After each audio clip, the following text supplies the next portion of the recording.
अस्सलाम वालेकुम प्यारे बच्चों, मध्याई क्लास में आप तमाम का खैर मकदम। आज हम कसरों पर अमल पार्ट 5 सीखेंगे। जमा शशुम मजमून रियाजी। पेशकश मोहसिन बशीर जमादार, ज़िला परिषद उर्दू स्कूल बस्तवाड़, तालुका शिरोल, ज़िला कोल्हापुर। कसरों पर अमल इस सबक पर मबनी हमने कुल 4 पार्ट सीखे हैं, जिसमें पार्ट 1 में हमने कसरों को तहवील करने का मुतालिया किया। पार्ट 2 में मुरक्कब कसरों की जमा का मुतालिया किया। पार्ट 3 में मुरक्कब कसरों की तफरीक का मुतालिया किया और पार्ट नंबर 4 में हमने कसरों की ज़रब का मुतालिया किया। आज हम इस पार्ट नंबर 5 में 2 बातों का मुतालिया करेंगे। एक ज़रबी माकूस और दूसरा कसरों की तकसीम। अभी तक आपने हमारे चैनल को सब्सक्राइब नहीं किया है तो जल्दी सब्सक्राइब करें और बेल आइकन को दबाएं ताकि लेटेस्ट वीडियो आप तक पहुंचते रहें। साथ ही वीडियो को लाइक और शेयर करना न भूलें। तो चलिए शुरू करते हैं। ज़रबी माकूस। जब 2 आदाद का हासिल ज़रब 1 होता है तब वो आदाद एक दूसरे के ज़रबी माकूस होते हैं। चलिए इसे हम समझने की कोशिश करते हैं। 5/6 ज़रब 6/5 बराबर। अब हम जानते हैं कि कसरों की ज़रब करते वक्त शुमार कुनिंदाओं की ज़रब शुमार कुनिंदा में और नसब नुमाओं की ज़रब नसब नुमा में लिखते हैं। तो ये होगा 5 ज़रब 6 करने पर 5 छक्के 30 बटे 6 और 5 की ज़रब करने पर 6 पंजे 30। अब हम इसे मुख्तसर कर सकते हैं। 30 एक्का 30 बटे 30 एक्का 30। तो हमें जवाब हासिल हुआ 1/1 बराबर, जिसे हम 1 लिख सकते हैं। तो यहाँ पर अगर हम कसरों की ज़रब का मुशाहिदा करें तो हमें ये बात समझ में आ रही है कि दोनों के दरमियान ज़रब का अमल था और इसे हल करने पर हमें जवाब 1 हासिल हुआ। इसलिए 5/6 और 6/5 एक दूसरे के ज़रबी माकूस हैं। बच्चों, अगर दोनों कसरों का मुशाहिदा करें तो आप देख सकते हैं कि ज़रबी माकूस हम ज़बानी भी बता सकते हैं। पहली कसर में शुमार कुनिंदा 5 था जो ज़रबी माकूस में नसब नुमा पर चला गया, और पहली कसर में नसब नुमा में 6 था जो ज़रबी माकूस में शुमार कुनिंदा पर चला गया। अगर हम शुमार कुनिंदा और नसब नुमा की तब्दीली करें तो भी हम ज़बानी बता सकते हैं। तो चलिए एक और मिसाल देखते हैं। 4 ज़रब 1/4 बराबर। अब हम जानते हैं कि 4 अदद है और इसमें नसब नुमा नहीं ज़ाहिर किया गया, और हमें ज़रब करने के लिए इसे शुमार कुनिंदा और नसब नुमा की सूरत में लिखना होगा। तो ये होगा 4/1 ज़रब दूसरी कसर 1/4 बराबर। अब यहाँ पर शुमार कुनिंदा और शुमार कुनिंदा की ज़रब करें, यानी 4 और 1 की ज़रब करने पर 4 एक्का 4 बटे नसब नुमा और नसब नुमा की ज़रब करने पर, यानी 1 और 4 की ज़रब करने पर 4 एक्का 4। अब दोनों को हम मुख्तसर कर सकते हैं। 4 एक्का 4 नसब नुमा में 4 एक्का 4। तो इस तरह इसका भी हमें जवाब हासिल हुआ 1। इसलिए 4 और 1/4 एक दूसरे के ज़रबी माकूस हैं। चलिए अब हम चंद आदाद के ज़रबी माकूस बराह रास्त बताने की कोशिश करते हैं। इसमें पहला है 3/5। हम 3/5 का ज़रबी माकूस बराह रास्त भी बता सकते हैं, क्योंकि पिछली मिसालों में हमने मुशाहिदा किया ज़रबी माकूस लिखते वक्त शुमार कुनिंदा में मौजूद अदद नसब नुमा में चला जाएगा और नसब नुमा में मौजूद अदद शुमार कुनिंदा में चला जाएगा। तो ये होगा 3/5 का ज़रबी माकूस बराबर 5/3। चलिए एक और मिसाल देखते हैं। 9/7। इस मिसाल का भी ज़रबी माकूस हम आसानी से बता सकते हैं, और 9/7 का ज़रबी माकूस होगा 7/9। हम यहाँ भी देख सकते हैं कि पहली कसर का जो शुमार कुनिंदा 9 था वो ज़रबी माकूस की कसर में नसब नुमा में चला गया, और जो नसब नुमा में 7 अदद था वो ज़रबी माकूस की कसर में शुमार कुनिंदा में चला गया।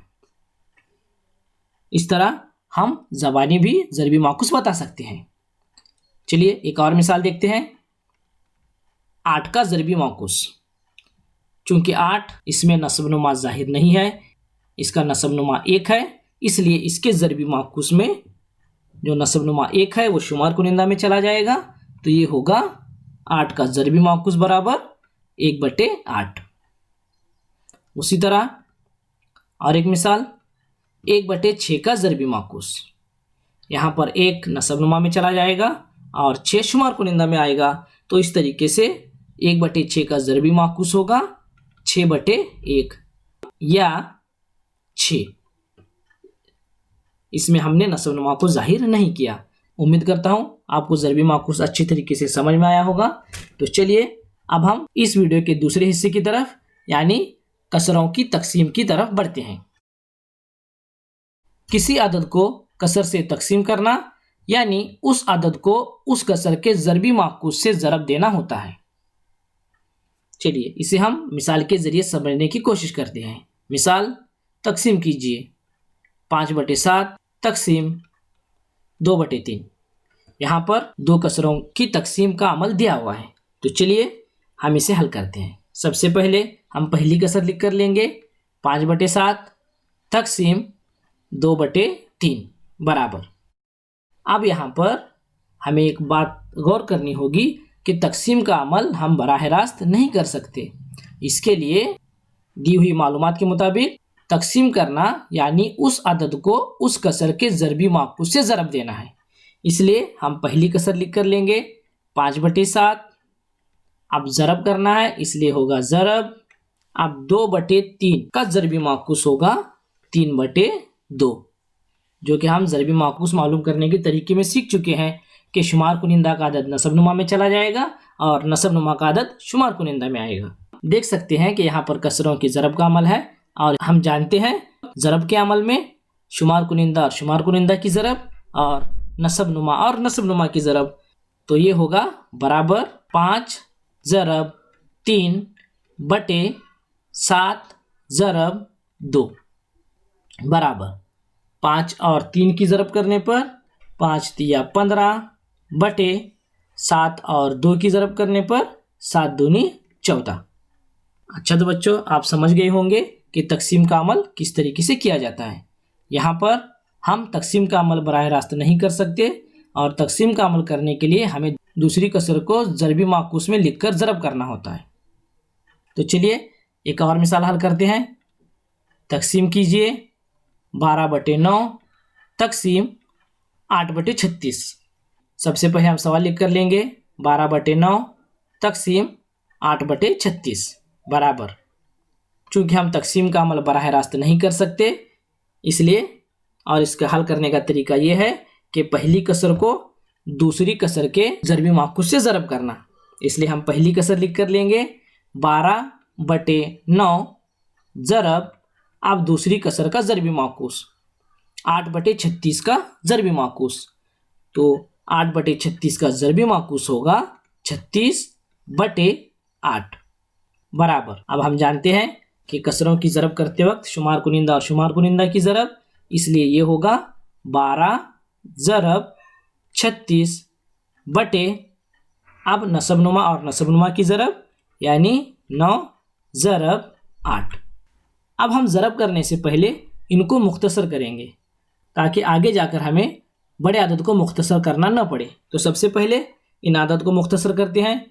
हम जानते हैं 9 और 36 को हम तकसीम कर सकते हैं, इसलिए हम सबसे पहले 9 को तकसीम करेंगे। 9 1 का 9, चूँकि 9 का पहाड़ा 4 तक पढ़ने पर 36 आता है इसलिए हम 36 को कट करेंगे और ऊपर लिखेंगे 9 चौक 36 यानी 4। अब हम जानते हैं कि 4 और 8 को भी हम तकसीम कर सकते हैं। तो 4 1 का 4 और 4 का पहाड़ा 2 तक पढ़ने पर 4 दूनी 8, इसलिए हम 8 को तकसीम करके नीचे लिखेंगे 2। अब यहाँ पर ऊपर 12 बचा हुआ है और नीचे 2, और हम जानते हैं कि 12 और 2 को भी हम तकसीम कर सकते हैं, इसलिए ये होगा 2 एक का 2 और 2 का पहाड़ा 6 तक पढ़ने पर 2 छक्के 12।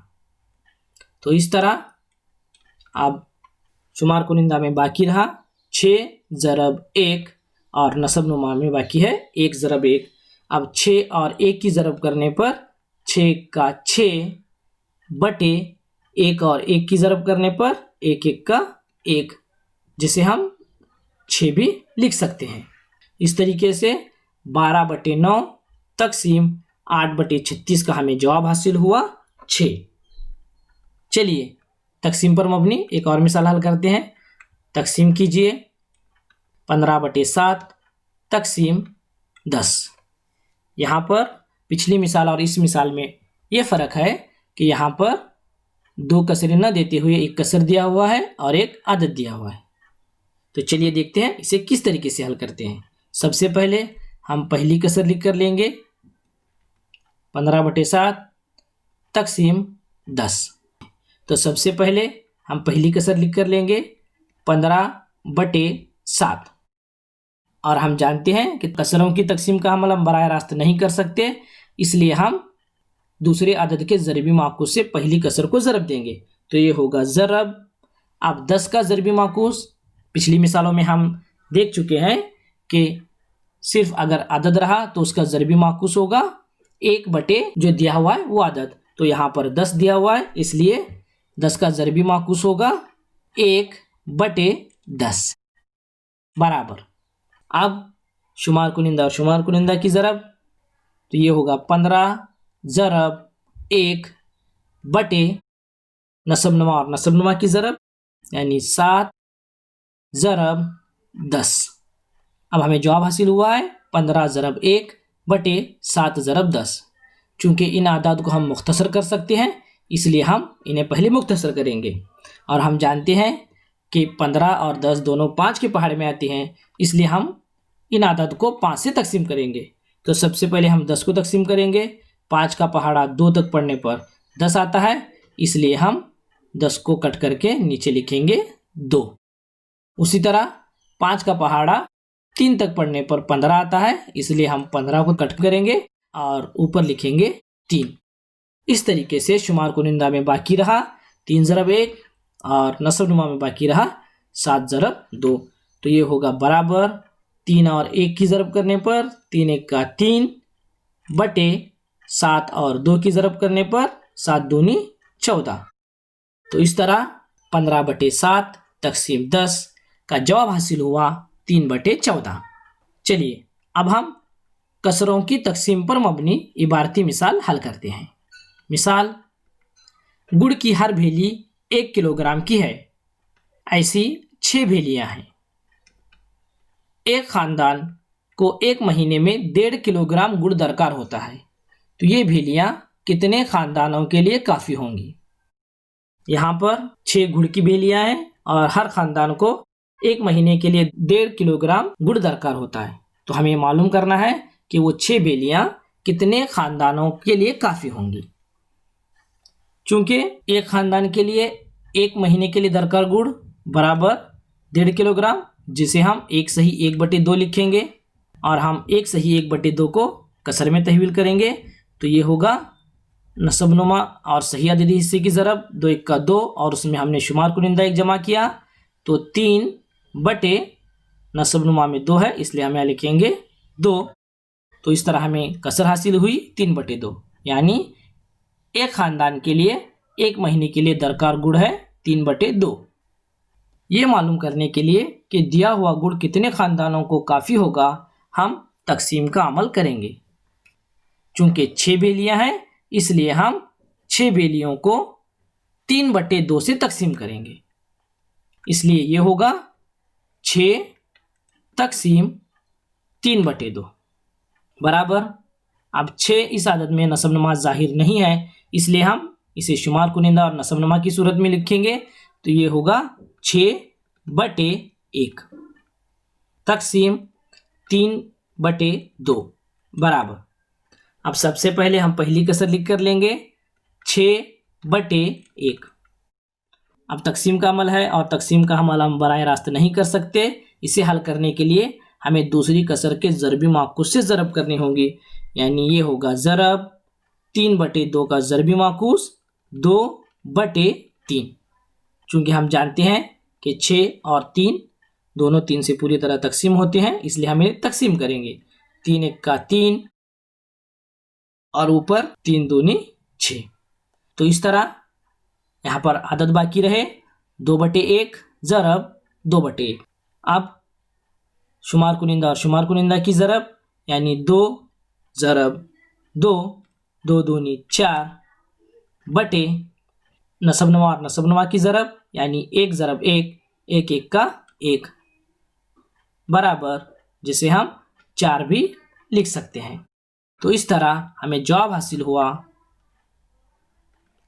6 बेली गुड़ 4 ख़ानदानों के लिए काफ़ी होगा। अच्छा तो बच्चों, आज हमने ज़रबी माकूस का मुतालिया किया और कसरों की तकसीम किस तरह की जाती है इसका मुतालिया किया, जिसमें हमने चंद मिसालें हल की और इबारती मिसाल भी हल की। इसकी ज़्यादा से ज़्यादा मश्क कीजिए और इस पर मबनी मश्क से हल कीजिए। उम्मीद करता हूँ आज का वीडियो आपको पसंद आया होगा। वीडियो को देखने के लिए बहुत बहुत शुक्रिया। फिर मिलते हैं एक नई वीडियो के साथ, तब तक के लिए खुदा हाफिज़।